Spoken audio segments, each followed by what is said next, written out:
Today's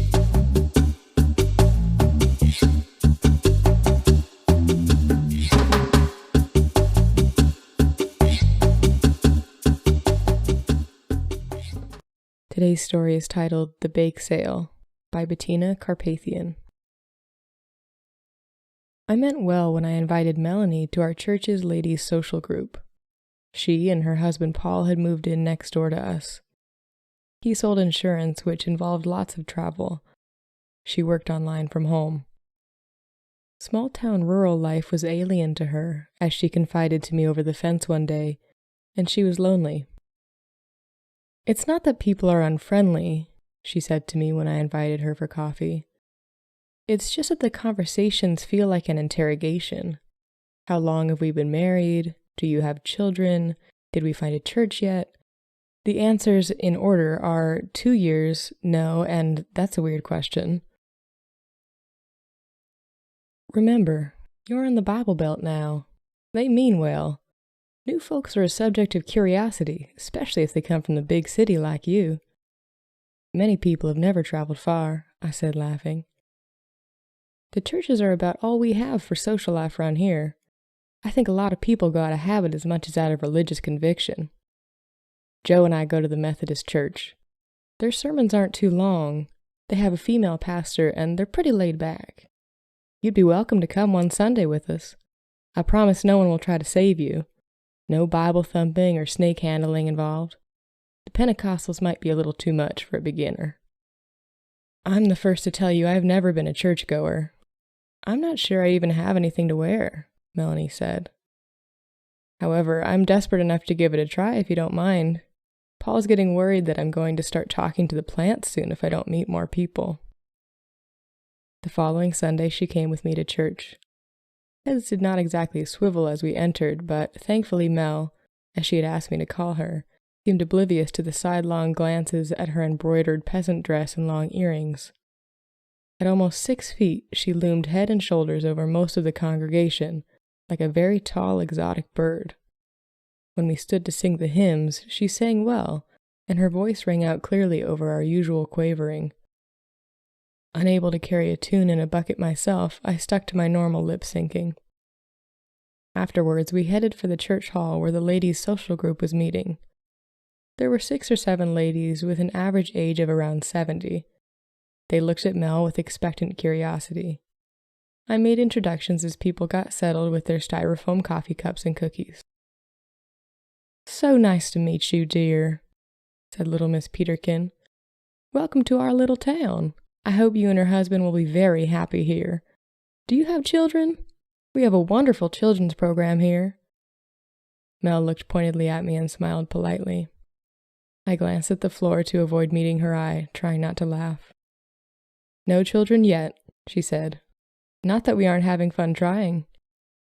"Oh," said Miss Peterkin, looking flustered. Old Mrs. Holly snickered, then studiously looked away. Mrs. Butterworth, the unofficial matriarch of the group, cleared her throat. "I don't believe you're from around here, are you?" she said. "I'd know your people if you were. Not that I boast about it, but my family has been here for 5 generations. Who are your family?" "Wow, 5 generations, that's amazing," Mel said.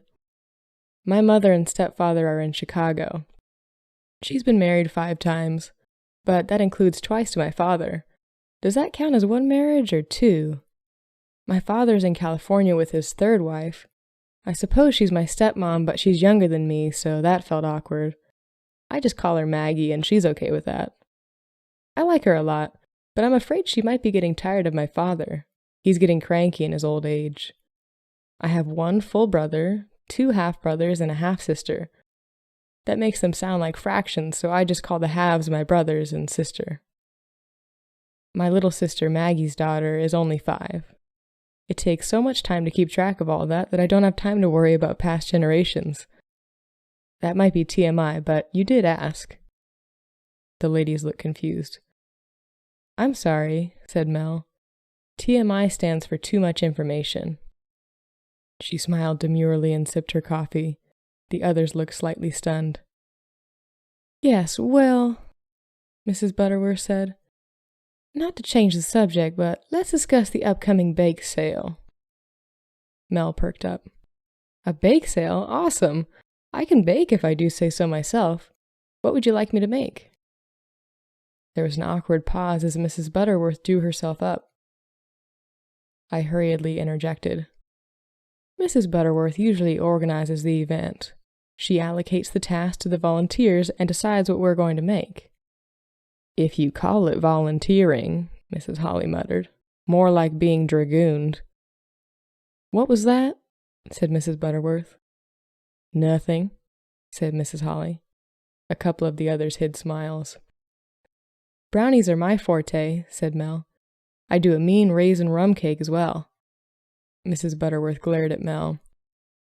Alcohol is the root of many an evil, and would be most inappropriate for a church bake sale.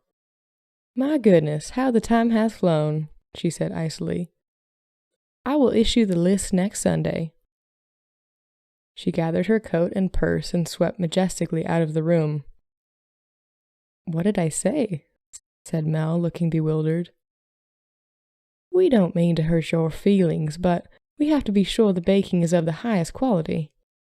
Mrs. Butterworth, has very exacting standards, said Miss Peterkin.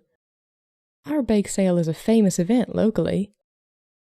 Mel flushed and bit her lip. She took a deep breath and smiled. I'll bring some samples next Sunday, and then you can decide if I may contribute, she said. That sounds very reasonable, said Mrs. Holly.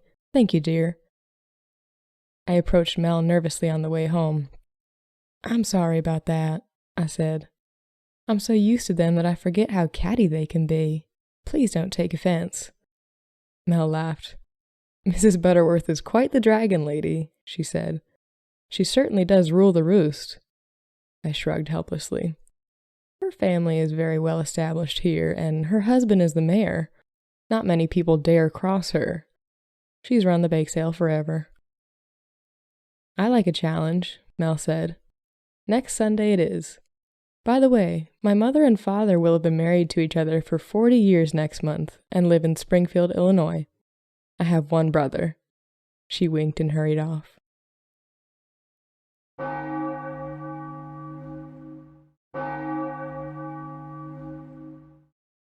Next Sunday, Mel showed up in a shimmering caftan and waist-long chain of chunky beads, ignoring the whispers and glances as she took a seat in her pew. Her voice rang out tunefully again. After the service, she proudly presented a beautiful tray of baked goods at coffee hour. There were brownies, macaroons, shortbread, muffins, and rich, moist slices of raisin rum cake. There was almost a scrum around the coffee table. Mrs. Butterworth had a hard time assembling the ladies for the bake sale planning. She then had a hard time getting them to focus on her agenda as they were complimenting Mel on her baking prowess. She finally resorted to banging a spoon on the table, glaring at Miss Peterkin and Mrs. Holly, who were eagerly asking Mel for her recipes. When she had their attention, she adjusted her glasses and held out a sheet of paper, as if she was about to read a proclamation. Ladies, here are the assignments. Mrs. Holly, will you please do your fruit scones? Miss Peterkin, your coconut cake always sells really well. She droned on through the list, then took off her glasses and folded up the paper. She turned to Mel, who was looking at her expectantly. I am so sorry that your talents will not be required this time, Melanie. As you can see, we have quite a list of items, all proven bestsellers. Now is not the time to venture into anything more exotic. I will make my famous fruitcake as usual. I felt a surge of anger. The others' reactions ranged from disappointed to disbelieving. Her famous fruitcake indeed, whispered Mrs. Holly to me. It gets used as a doorstop if you ask me. Mel regarded them calmly. I do believe we live in a democracy, not a dictatorship, she said to Mrs. Butterworth. I think we should have a secret ballot to select the recipes. There was a murmuring of assent around the room. That's a really good idea, said Mrs. Holly. Miss Peterkin nodded enthusiastically. Mrs. Butterworth pursed her lips.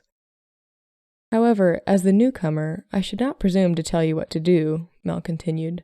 Just let me know what you decide. She picked up the tray of goodies and headed for the door, where she turned and looked back at Mrs. Butterworth.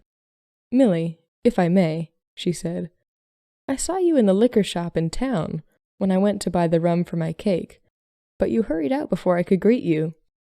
Knowing how you feel about alcohol, I thought you must have been purchasing something for medicinal reasons. I do hope you are feeling better. Bye, ladies."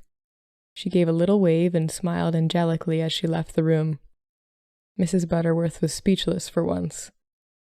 I managed to suppress my laughter until I caught up with her in the parking lot where we both guffawed hysterically.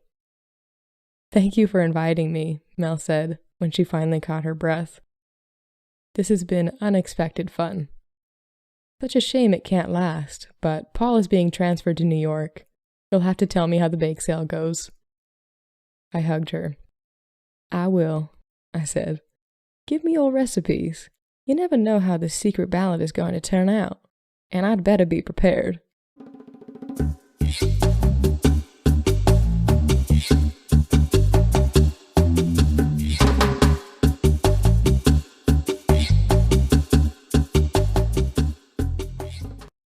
Good morning, afternoon, or evening. My name is Katie, and you're listening to Unpublished, Not Unknown, where we bring indie writers from across the world into the spotlight.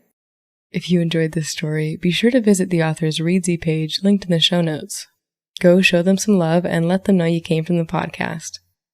If you're a regular listener and want to support this effort, here are a few ways to do so. The quick and free way is to give us a 5-star review on Apple Podcasts. It only takes a few seconds. You don't even have to write anything.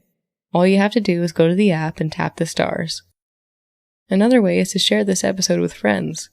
You can also follow the podcast on Instagram at unpublishednotunknown. If you would like to support this page financially, we have a Buy Me a Coffee page linked below. That gives you the option to either become a monthly member for just about $1 an episode, or $4 a month, or you can support however much you'd like at a dollar amount you decide. I post a new episode every week, so be sure to hit the follow button wherever you're listening to make sure you don't miss the next one.